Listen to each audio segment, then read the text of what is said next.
Navigating an account review on Snapchat can be a straightforward process if you follow the right steps. Here is a guide to help you manage your account review effectively.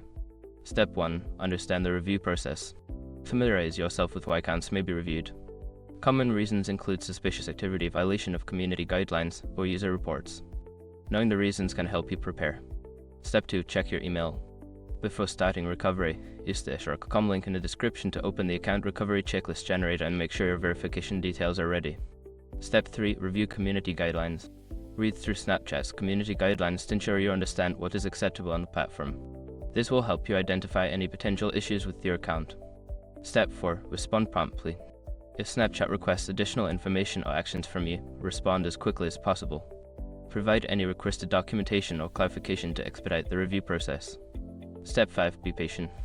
After submitting any required information, allow time for Snapchat to complete the review. It may take several days, so check back periodically for updates on your account status.